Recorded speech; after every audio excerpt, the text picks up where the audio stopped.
ಜೈ ಹಿಂದ್ ಸ್ನೇಹಿತರೆ, ಇವತ್ತಿನ ವಿಡಿಯೋ ಒಂದು ವಿಶೇಷವಾದ ವಿಡಿಯೋ. ಯಾಕಂದರೆ ಪಾರ್ಟ್ಸ್ ಆಫ್ ಸ್ಪೀಚಲ್ಲಿ ಬಹಳ ಪ್ರಮುಖವಾಗಿ ಕಂಡುಬರುವಂತಹ ನೌನ್ ಬಗ್ಗೆ ಇವತ್ತು ನಾವು ನೋಡ್ತಾ ಹೋಗ್ತೀವಿ. ಇವತ್ತಿನ ವಿಡಿಯೋದಲ್ಲಿ ನಾವು noun and it's kinds, noun ಮತ್ತು ಅದರ ವಿಧಗಳನ್ನು ನೋಡ್ತಾ ಹೋಗೋಣ. ಹಾಗಾದರೆ ನೌನ್ ಅಂದರೆ ಏನು? ಕನ್ನಡದಲ್ಲಿ ನಾವು ನಾಮಪದ ಎನ್ನುವಂಥ ಪದವನ್ನು ಯೂಸ್ ಮಾಡ್ತೀವಿ. ನೌನ್ ಅಂದರೆ ನಾಮಪದ. ಹಾಗಾದರೆ ಡೆಫಿನಿಷನ್ ನೋಡೋಣ. A noun is a word used as the name of a person, place, thing or action. ನೋಡಿ, a noun is a word used as the name of a person, ವ್ಯಕ್ತಿಗಳ, ಊರಿನ ಅಥವಾ ಪ್ಲೇಸ್ನ, thing ವಸ್ತುಗಳ ಅಥವಾ ಆ್ಯಕ್ಷನ್ ಕ್ರಿಯೆಯ ಹೆಸರನ್ನು ಹೇಳುವಂತಹ ಪದಗಳಿಗೆ ನಾಮಪದ ಅಥವಾ ನೌನ್ ಅಂತೇಳಿ ಕರಿತೀವಿ. ಇವತ್ತು ನಾವು ನೌನ್ ಆ್ಯಂಡ್ ಇಟ್ಸ್ ಕೈಂಡ್ಸನ್ನು ನೋಡುವ ಮೊದಲು ವಿಶೇಷವಾಗಿ ನಾವು ನೌನನ್ನು ಎರಡು ರೀತಿಯಾಗಿ ನೋಡ್ತೀವಿ. Concrete noun and abstract noun. ನೋಡಿ, ನಾಮಪದದ ವಿಧಗಳನ್ನು ನೋಡಿದಾಗ ನಮಗೆ 5 ರೀತಿಯ ನಾಮಪದಗಳ ವಿಧಗಳು ಕಾಣಿಸ್ತವೆ. ಬಟ್ ಅದನ್ನು ನಾವು ವಿಶೇಷವಾಗಿ ಎರಡು ರೀತಿಯಾಗಿ ನೋಡ್ಬೋದು. ಒಂದು ಕಾಂಕ್ರೀಟ್ ನೌನ್ ಆ್ಯಂಡ್ ಇನ್ನೊಂದು abstract noun. So concrete noun ಅಂದರೆ ಏನಂದರೆ a noun which we can see, touch and smell are concrete noun. ಯಾವ ನೌನ್ ನಮಗೆ ಕಣ್ಣಿಗೆ ಕಾಣಿಸುತ್ತೋ, ಯಾವ ನೌನ್ ಅಥವಾ ನಾಮಪದವನ್ನು ನಾವು ಮುಟ್ಟಬಹುದು, ಯಾವುದನ್ನು ನಾವು ಸ್ಮೆಲ್ ಮಾಡ್ಬೋದು ಅಥವಾ ಅದರ ಘಮವನ್ನು, ಅದರ ಸುವಾಸನೆಯನ್ನು ತೆಗೆದುಕೊಳ್ಬೋದು, ಅಂತಹ ನಾಮಪದಗಳಿಗೆ ಕಾಂಕ್ರೀಟ್ ನೌನ್ ಅಂತೀವಿ. ಇನ್ನೊಂದು ರೀತಿಯ ವಿಶೇಷವಾದ ನಾಮಪದ ಇದೆ, ಅಬ್ಸ್ಟ್ರಾಕ್ಟ್ ನೌನ್. ಈ ಅಬ್ಸ್ಟ್ರಾಕ್ಟ್ ನೌನ್ನ ವಿಶೇಷತೆ ಏನಂದರೆ ಆ noun which cannot be seen, ಅದು ಕಾಣಿಸೋದಿಲ್ಲ. ಕೆನಾಟ್ ಬಿ ಟಚ್ಡ್, ಅದು ಮುಟ್ಟೋಕ್ಕೆ ಸಾಧ್ಯ ಇಲ್ಲ. And we can't smell that, ಅದನ್ನು ನಾವು ಸ್ಮೆಲ್ ಮಾಡೋಕ್ಕೆ ಸಾಧ್ಯ ಆಗಲ್ಲ. ಇದಕ್ಕೆ ನಾವು ಅಬ್ಸ್ಟ್ರಾಕ್ಟ್ ನೌನ್ ಅಂತ ಹೇಳ್ತೀವಿ. ಇದನ್ನು ನಾವು ಅದರ ಡೆಫಿನೇಷನ್ ನೋಡಿದಾಗ, ಉದಾಹರಣೆ ನೋಡಿದಾಗ ಕಾಂಕ್ರೀಟ್ ನೌನ್ ಮತ್ತು ಅಬ್ಸ್ಟ್ರಾಕ್ಟ್ ನೌನ್ಗಿರುವಂಥ ಕಂಪ್ಲೀಟ್ ಆಗಿರುವಂಥ ಡಿಫ್ರೆನ್ಸಸ್ ನಮ್ಗೆ ಗೊತ್ತಾಗ್ತಾ ಹೋಗುತ್ತೆ. ಹಾಗಾದರೆ ನೌನ್ ಆ್ಯಂಡ್ ಇಟ್ ಕೈಂಡ್ಸ್ಗೆ ಹೋಗೋಣ. ನಾಮಪದದ ವಿಧಗಳು ಯಾವುದ್ಯಾವುದು ರೀತಿಯ ನಾಮಪದಗಳು ಇರ್ತವೆ ಕೇಳಿದ್ರೆ, proper noun, proper noun, common noun, collective noun, proper noun, common noun, collective noun, material noun and abstract noun. ನೋಡಿ, ಇಲ್ಲಿ proper noun, common noun, collective noun ಮತ್ತು ಮಟೀರಿಯಲ್ ನೌನ್ ಇದೆಯಲ್ಲ, ಇದೆಲ್ಲದು ಕಾಂಕ್ರೀಟ್ ನೌನ್ನಲ್ಲಿ ಕಂಡುಬರುತ್ತೆ. ಅಂದರೆ ಈ proper noun, common noun, collective noun ಮತ್ತು material noun ಇದೆಯಲ್ಲ, ಇದು ನಮಗೆ ನೋಡೋದಕ್ಕೆ, ಸ್ಪರ್ಶ ಮಾಡೋದಕ್ಕೆ, ವಾಸನೆ ನೋಡೋದಕ್ಕೆ ಸಾಧ್ಯ ಆಗುತ್ತೆ. ಅಬ್ಸ್ಟ್ರಾಕ್ಟ್ ನೌನ್ ಇದೆಯಲ್ಲ, ಇದು ನೋಡೋದಕ್ಕಾಗಲಿ, ವಾಸನೆ ನೋಡೋದಕ್ಕಾಗಲಿ, ಟಚ್ ಮಾಡೋದಕ್ಕಾಗಲಿ ಸಾಧ್ಯ ಆಗೋದಿಲ್ಲ. ಹಾಗಾದರೆ ಒಂದೊಂದಾಗಿ ಅದನ್ನು ಡಿಫೈನ್ ಮಾಡ್ತಾ, ಅದರ ಅರ್ಥವನ್ನು ತಿಳ್ಕೊಳ್ತಾ, ಉದಾಹರಣೆಗಳನ್ನು ತಿಳ್ಕೊಳ್ತಾ ಹೋಗೋಣ. ಮೊದಲಿಗೆ ಪ್ರಾಪರ್ ನೌನ್. ಪ್ರಾಪರ್ ನೌನನ್ನು ನಾವು ಕನ್ನಡದಲ್ಲಿ ಅಂಕಿತ ನಾಮ ಅಂತ ಹೇಳ್ಬೋದು. ಹಾಗಾದರೆ ಅದರ ಡೆಫಿನಿಷನ್ ನೋಡೋಣ. ಪ್ರಾಪರ್ ನೌನ್ ಅಂದರೆ ಏನಂದರೆ, it is the name of a particular person, place R thing. ಯಾವುದೇ ವ್ಯಕ್ತಿ, ವಸ್ತು ಮತ್ತು ಸ್ಥಳಗಳಿಗಿರುವಂಥ ಪರ್ಟಿಕ್ಯುಲರ್ ಆಗಿರುವಂಥ ಹೆಸರು. ವೆರಿ ಇಂಪಾರ್ಟೆಂಟ್ ನೋಡಿ, ಪ್ರಾಪರ್ ಅಂತ ಅದಕ್ಕೆ ಹೇಳೋದು. ಪ್ರಾಪರ್ ಅಂದರೆ ಪರ್ಟಿಕ್ಯುಲರ್ ಅಂತೇಳಿ, ಪರ್ಟಿಕ್ಯುಲರ್ ಆಗಿ ಅದೇ ಹೆಸರಿಂದ ಕರಿತೀವಲ್ಲ, ಅದಕ್ಕೆ ನಾವು ಪ್ರಾಪರ್ ನೌನ್ ಅಂತ ಕರಿತೀವಿ. ಸೊ ಪ್ರಾಪರ್ ನೌನ್ನ ಒಂದು ವಿಶೇಷತೆ ಏನಂದರೆ, usually proper nouns begin with capital letters. ನಾವು ಸಾಮಾನ್ಯವಾಗಿ ನೌನ್ ಇದ್ದಾಗ ಕ್ಯಾಪಿಟಲ್ ಲೆಟರ್ ಯೂಸ್ ಮಾಡಬೇಕು ಅಂತ ಹೇಳ್ತೀವಿ. ಆ್ಯಕ್ಚುಲಿ ಪ್ರಾಪರ್ ನೌನ್ ಇದ್ದಾಗ ಮಾತ್ರ ಕ್ಯಾಪಿಟಲ್ ಲೆಟರ್ನ ಯೂಸ್ ಮಾಡುವಂಥ ನೆಸಿಟಿ ಇರುತ್ತೆ. ಆ್ಯಂಡ್ ಪ್ರಾಪರ್ ನೌನ್ ಇದ್ದಾಗ must and should we have to use capital ಲೆಟರ್ಸನ್ನು ಯೂಸ್ ಮಾಡಬೇಕಾಗತ್ತೆ. ಸೊ ಪ್ರಾಪರ್ ನೌನ್ನ ಎಕ್ಸಾಂಪಲ್ನ ನಾವು ನೋಡ್ತಾ ಹೋದರೆ, ರವಿ, ಅಭಿ, ಅನು. ನೋಡಿ, ಇದು ವ್ಯಕ್ತಿಗಳ ಹೆಸರನ್ನ ಹೇಳೋದು.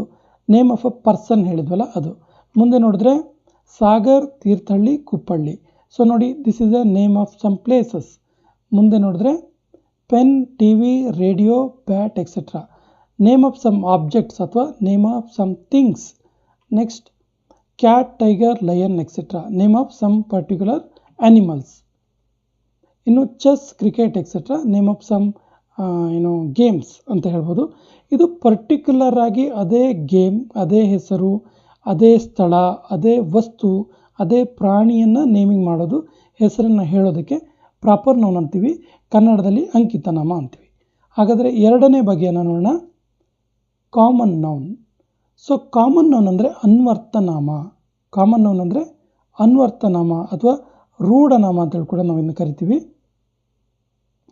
It is the name of that can be given to all person, places or things of the same class or kind. ನೋಡಿ, ಇದು ಭಾಳ ಇಂಪಾರ್ಟೆಂಟ್. ಸೇಮ್ ಕ್ಲಾಸ್ ಆರ್ ಕೈಂಡಿಗೆ ಕೊಟ್ಟಿರುವಂಥ ಹೆಸರು, ಸೇಮ್ ಗುಂಪು ಅಥವಾ ಸೇಮ್ ಕೈಂಡ್ ಅದಕ್ಕೆ ಗುಣಗಳ ಇರುವಂತಹ ಪರ್ಸನ್, ಪ್ಲೇಸಸ್ ಅಥವಾ ಥಿಂಗ್ಸಿಗೆ ಕೊಟ್ಟಿರುವಂತಹ ಒಟ್ಟಾರೆ ಕೊಟ್ಟಿರುವಂಥ ಹೆಸರು ಇದು ಕಾಮನ್ ನೌನ್ ಅಂತ ಹೇಳ್ತೀವಿ.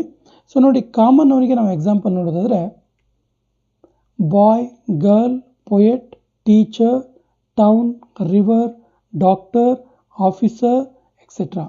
ಬಾಯ್, girl, poet, teacher, town, river, doctor, officer ಇದು ಕಾಮನ್ ನೌನ್. ಕಾಮನ್ ನೌನ್ ಅಂದರೆ it is the name of that can be given to all person, places or things of the same class or kind. ಅಂದರೆ ಸಾಮಾನ್ಯವಾಗಿ ಒಂದು ಗುಂಪಿಗೆ ಸೇರುವ ವ್ಯಕ್ತಿಗಳು, ಪ್ರಾಣಿಗಳು, ವಸ್ತುಗಳು ಅಥವಾ ಸ್ಥಳಗಳಿಗೆ ಅನ್ವಯವಾಗುವಂತೆ ಬಳಸುವಂತಹ ನಾಮಪದಗಳು ರೂಢನಾಮ ಅಥವಾ ಅನ್ವರ್ಥನಾಮ ಆಗಿರ್ತವೆ. ಮುಂದಿನ ನೋಡೋಣ, ಕಲೆಕ್ಟಿವ್ ನೌನ್ ಅಥವಾ ಸಮೂಹವಾಚಕ ನಾಮ. ಕಲೆಕ್ಟಿವ್ ನೌನ್ ಅಂದರೆ ಏನಂದರೆ ಡೆಫಿನಿಷನ್ ನೋಡೋಣ. It is the name given to the group of some person, animals, things or places taken together and regarded as one whole. ಅಂದರೆ ಒಟ್ಟಾರೆಯಾಗಿ ನೋಡಿ, ಕಲೆಕ್ಟಿವ್ ನೌನ್ ಅಂದರೆ ಏನಂತ ಹೇಳಿದ್ರೆ ಒಟ್ಟಾರೆಯಾಗಿ it is the name given to the group of person, animals. ನೋಡಿ, ಅಂದರೆ ಅನೇಕ ವ್ಯಕ್ತಿಗಳು, ವಸ್ತುಗಳು, ಸ್ಥಳಗಳು, ಪ್ರಾಣಿಗಳನ್ನೆಲ್ಲ ಒಟ್ಟಾಗಿ ಸಮೂಹವಾಗಿ ಗುರುತಿಸೋದಕ್ಕೆ ನೀಡುವಂತಹ ಪರ್ಟಿಕ್ಯುಲರ್ ನೇಮ್, ಪರ್ಟಿಕ್ಯುಲರ್ ಹೆಸರಿಗೆ ಸಮೂಹವಾಚಕ ನಾಮ ಅಥವಾ ಕಲೆಕ್ಟಿವ್ ನೌನ್ ಅಂತೇಳಿ ಕರಿತೀವಿ. ಎಕ್ಸಾಂಪಲ್ ನೋಡಿದ್ರೆ ನಿಮ್ಗೆ ಐಡಿಯಾ ಆಗುತ್ತೆ ನೋಡಿ. Bunch, crowd, class, army, team. ನೋಡಿ, ಬಂಚ್ ಅಂದರೆ ಏನಂದರೆ ಕಲೆಕ್ಷನ್ ಆಫ್ ಕೀಸ್. ಬಂಚ್ ಅಂದರೆ ಒಂದಿಷ್ಟು ಕೀಗಳ ಗುಂಪು. ಕ್ರೌಡ್ ಅಂದರೆ ಅ ಗ್ರೂಪ್ ಆಫ್ ಪೀಪಲ್, ಜನರ ಗುಂಪು.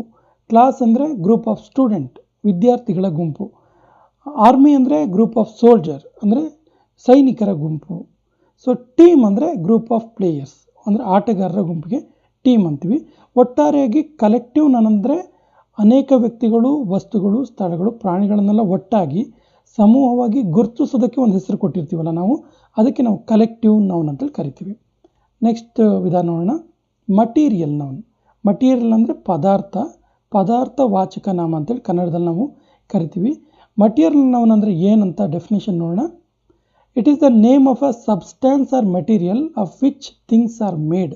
ಯಾವ ಸಬ್ಸ್ಟ್ಯಾನ್ಸಿಂದ ಅಥವಾ ಯಾವ ಮೆಟೀರಿಯಲ್ನಿಂದ ಅಥವಾ ಯಾವ ವಸ್ತುಗಳಿಂದ ಥಿಂಗ್ಸ್ ಆರ್ ಮೇಡ್, ಥಿಂಗ್ಸ್ಗಳನ್ನು, ವಸ್ತುಗಳನ್ನು ಮಾಡಲ್ಪಟ್ಟಿರುತ್ತೋ, ಯಾವ ವಸ್ತುಗಳಿಂದ, ಯಾವ ಮೂಲ ವಸ್ತುವಿನಿಂದ ಉಳಿದ ವಸ್ತುವನ್ನು ಮಾಡಿರುತ್ತೋ ಅದಕ್ಕೆ ನಾವು ಪದಾರ್ಥವಾಚಕ ನಾಮ ಅಥವಾ ಮಟೀರಿಯಲ್ ನೌನ್ ಅಂತೇಳಿ ಕರಿತೀವಿ. ಎಕ್ಸಾಂಪಲ್ ನೋಡೋದಾದರೆ ಮಟೀರಿಯಲ್ ನೌನಿಗೆ ನೋಡಿ, wood, copper, iron, gold, plastic, rubber etcetera. ನೋಡಿ, ವುಡ್ ಅಂದರೆ ವುಡ್ಡಿಂದ ಬೇರೆ ಬೇರೆ ವಸ್ತುಗಳನ್ನು ಮಾಡಿರ್ತೀವಿ. ಮೂಲಭೂತವಾಗಿ ಅದು ಯಾವುದರಿಂದ ಮಾಡಲ್ಪಟ್ಟಿದೆ ಅಂತ ಕೇಳಿದ್ರೆ ಮಟೀರಿಯಲ್ ಯಾವುದು ಕೇಳಿದ್ರೆ ವುಡ್, ಸೊ ಅದು ಮಟೀರಿಯಲ್ ನೌನ್. ಅದೇ ರೀತಿ ಕಾಪರ್, ಐರನ್, ಗೋಲ್ಡ್, ಪ್ಲಾಸ್ಟಿಕ್ ಮತ್ತು ರಬ್ಬರ್ ಇವೆಲ್ಲವೂ ಕೂಡ ಮಟೀರಿಯಲ್ ನೌನ್ನ ಒಳಗಡೆ ಬರ್ತವೆ. ಪದಾರ್ಥವಾಚಕ ನಾಮಪದ ಅಂತೇಳಿ ನಾವು ಕನ್ನಡದಲ್ಲಿ ಕರಿಬಹುದು. Last one, abstract noun. ನಾನು ಆಗಲೇ ಹೇಳಿದಾಗೆ ಅಬ್ಸ್ಟ್ರಾಕ್ಟ್ ನೌನ್ ಅಂದರೆ ಏನಂದರೆ ಸಾಮಾನ್ಯವಾಗಿ ನಾವು ಡೆಫಿನೇಷನ್ ನೋಡಿದಾಗ ನಮ್ಗೆ ಐಡಿಯಾ ಆಗುತ್ತೆ. An abstract noun is usually the name of the quality. ನೋಡಿ, ಕ್ವಾಲಿಟಿ ಅಂದಾಗ ಅದು ನಮಗೆ ಕಣ್ಣಿಗೆ ಕಾಣಿಸೋದಿಲ್ಲ, ನಮಗೆ ಟಚ್ ಮಾಡೋಕ್ಕಾಗೋದಿಲ್ಲ, ಸ್ಮೆಲ್ ಮಾಡೋಕ್ಕಾಗೋದಿಲ್ಲ. ಆ್ಯಕ್ಷನ್ ಅದು ಕೂಡ ಅಷ್ಟೇ. And state consider apart from the object or which it belongs. ಯಾವುದಾದ್ರೂ ವಸ್ತುವಿಗೆ ಅಥವಾ ಅದಕ್ಕೆ ಸಂಬಂಧಪಟ್ಟ ಹಾಗೆ ಇರುವಂತಹ ನಾಮಪದಗಳನ್ನು ಭಾವಸೂಚಕ ನಾಮ ಅಂತೀವಿ ಅಥವಾ ಅಬ್ಸ್ಟ್ರಾಕ್ಟ್ ನೌನ್ ಅಂತ ಹೇಳ್ತೀವಿ. ನಾವು ಕನ್ನಡದಲ್ಲಿ ಹೀಗೆ ಡೆಫಿನೇಷನ್ ಮಾಡ್ಬೋದು ನೋಡಿ. ಏನಂದರೆ ಸಾಮಾನ್ಯವಾಗಿ ನಮಗೆ ಅನಿಸುವಂಥ ಭಾವನೆಗಳನ್ನು, ಅನುಭವಗಳನ್ನು ಹಾಗೂ ನಮ್ಮ ಗಮನಕ್ಕೆ ಬರುವ ಕೆಲಸ, ವಸ್ತುಗಳ ಗುಣ, ಸ್ವಭಾವ, ಸ್ಥಿತಿಯನ್ನು ತಿಳಿಸಲು ಬಳಸುವಂಥ ಪದಗಳಿಗೆ ನಾವು ಅಬ್ಸ್ಟ್ರಾಕ್ಟ್ ನೌನ್ ಅಂತ ಕರಿಬೋದು. ಎಕ್ಸಾಂಪಲ್ ನೋಡಿದಾಗ ನಿಮ್ಗೆ ಕ್ಲಿಯರ್ ಆಗುತ್ತೆ ನೋಡಿ. ನೇಮ್ ಆಫ್ ಸರ್ಟೈನ್ ಥಿಂಗ್ಸ್, ಕೆಲವೊಂದು ಥಿಂಗ್ಸ್, ಕೆಲವೊಂದು ವಿಷಯಗಳನ್ನು ಹೆಸರಿಸಿದಾಗ air, music, sound etcetera. Then name of some certain qualities, goodness, kindness, honesty, wisdom. Next name of certain actions, laughter, theft, construction etcetera. Next name of certain state, childhood, youth, poverty, sickness, death. ಸ್ನೇಹಿತರೆ, ಇದಿಷ್ಟು noun and it's kinds, ನಾಮಪದ ಮತ್ತು ಅದರ ವಿಧಗಳಿಗೆ ಸಂಬಂಧಪಟ್ಟಂತಹ session. ಮುಂದಿನ ವಿಡಿಯೋದಲ್ಲಿ ಇನ್ನಷ್ಟು ಹೆಚ್ಚಿನ ಗ್ರಾಮರ್ ಕ್ಲಾಸ್ಗಳನ್ನು ನಾವು ಅಭ್ಯಾಸ ಮಾಡ್ತಾ ಹೋಗೋಣ ಅಂತ ಹೇಳ್ತಾ ಇವತ್ತಿನ ಸೆಷನ್ ಇಲ್ಲಿಗೆ ಕಂಪ್ಲೀಟ್ ಮಾಡ್ತಾ ಇದ್ದೀನಿ. ಜೈ ಹಿಂದ್.